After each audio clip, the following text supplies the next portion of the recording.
Extraño título, ¿verdad? No, este vídeo no va de coches azules, va de caballos y aeropuertos. Satánicos, por supuesto. Hoy voy a hablar del aeropuerto de Denver, el aeropuerto más grande de Estados Unidos, así que ya veis que no estamos hablando de cualquier cosa.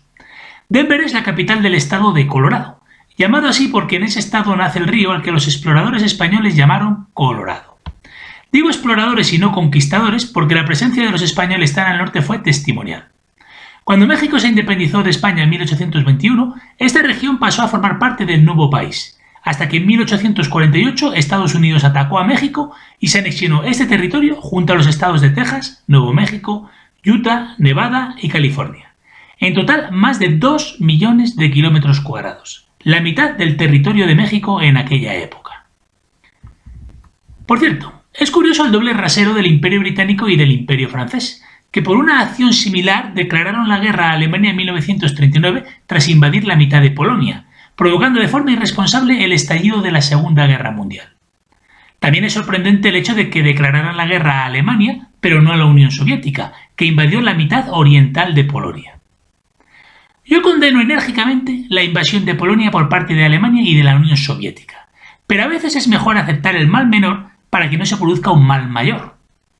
Pensad que la brutalidad alemana solo empezó tras la invasión de la Unión Soviética en 1941, a la que invadieron para robarle sus materias primas y de esta forma poder hacer frente a la agresión de los imperios británico y francés y su aliado Estados Unidos. Teniendo en cuenta cómo acabó todo, a los alemanes más les hubiera valido entenderse con los rusos y dejarse de aventuras bélicas para no pagar nada a los rusos por sus materias primas. La verdad sobre ese conflicto es que los banqueros sionistas de Londres, París y Nueva York, tras invadir casi todo el planeta, se habían propuesto someter a los pocos países que todavía no estaban bajo su bota: Alemania, Italia y Japón en una primera fase y la Unión Soviética en una segunda fase, un plan que no pudieron implementar porque la Unión Soviética se convirtió en una potencia nuclear en 1949, curiosamente el mismo año que Mao Zedong expulsó de China a los agresivos e insolentes británicos y franceses.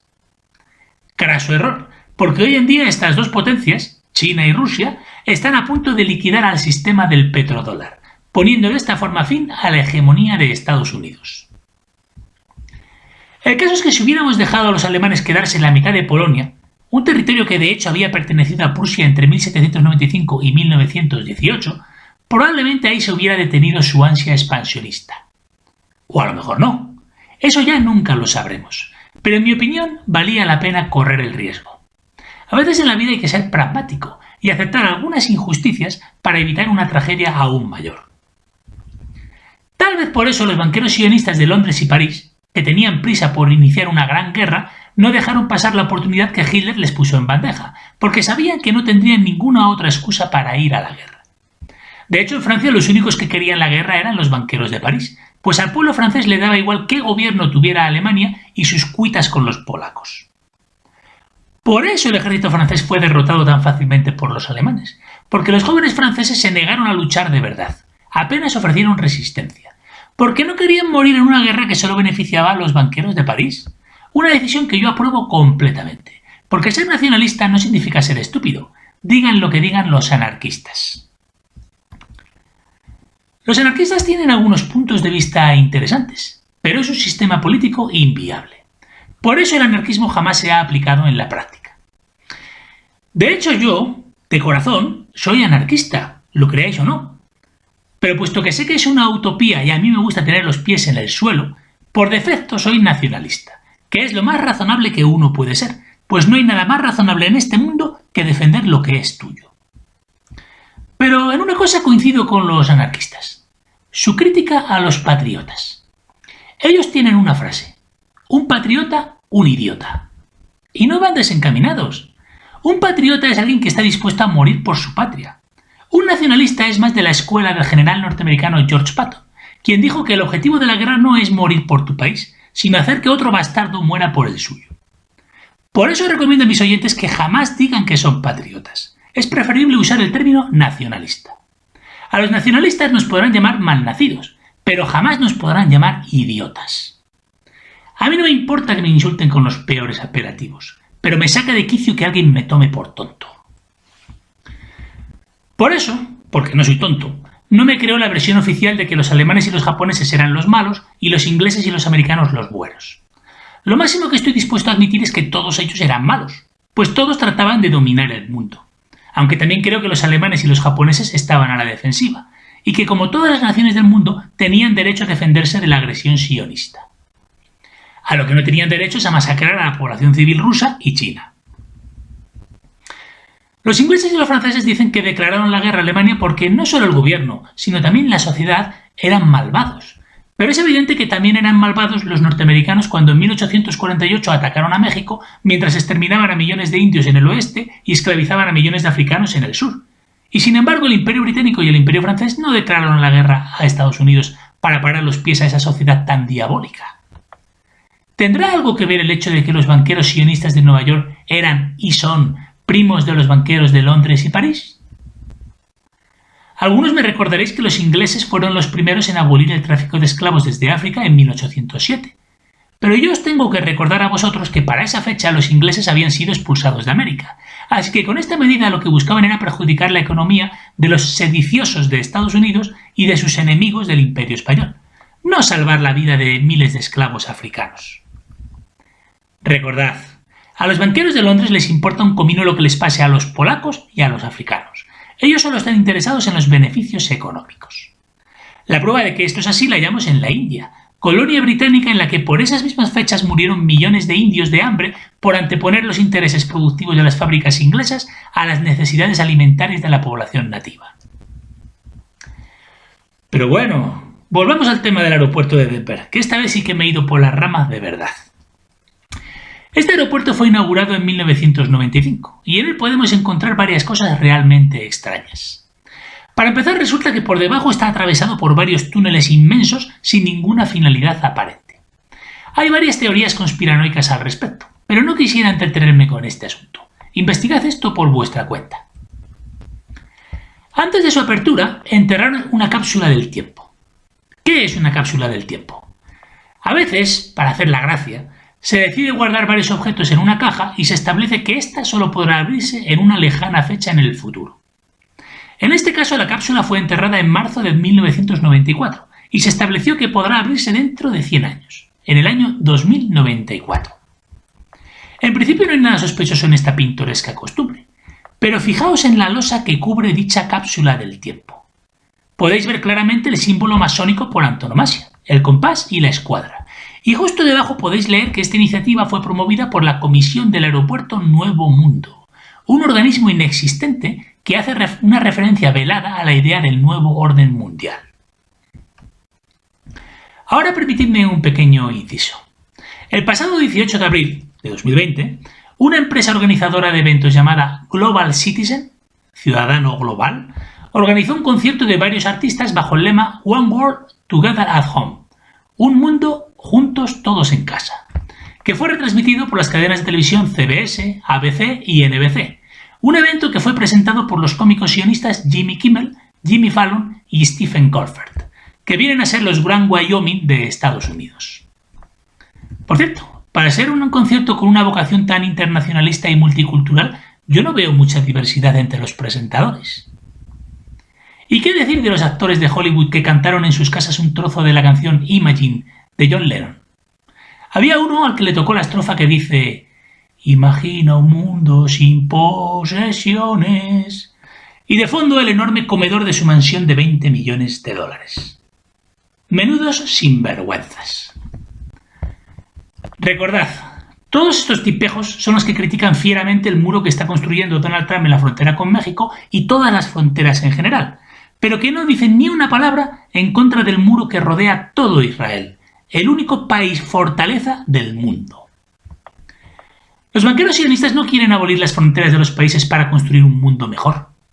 Lo que quieren es que derribéis las murallas que protegen vuestros países para poder conquistarlos con más facilidad. No espero que un progre entienda lo que acabo de explicar. Su mente no da para tanto. Pero confío en que mis oyentes sí entiendan el plan oculto que hay detrás de tanta bondad de pandereta. De todas formas, yo hay algo que no acabo de entender. Los masones forman sociedades secretas, pero luego van dejando pistas por todos lados. Pistas que hasta yo, desde el ordenador de mi casa, soy capaz de descubrir. A lo mejor tiene algo que ver con el hecho de que, como ellos mismos afirman, ellos no son secretos, son discretos, que no es lo mismo.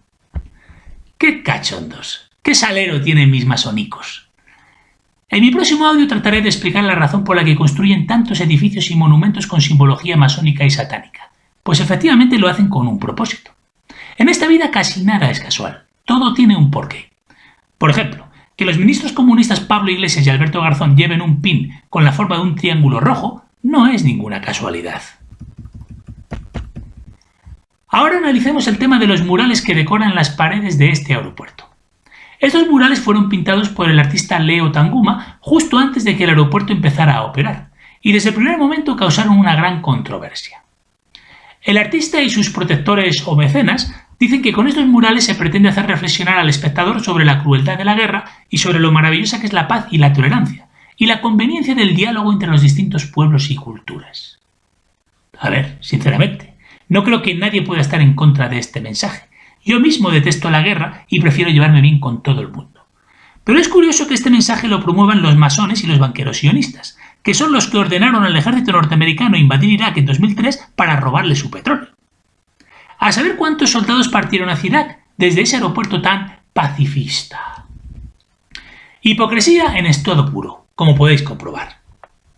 Os recuerdo asimismo que la bandera arcoíris, como la que preside este mural, no es la bandera del movimiento de defensa de los derechos de los homosexuales, como todo el mundo cree, sino que en realidad es la bandera de los globalistas, de los masones.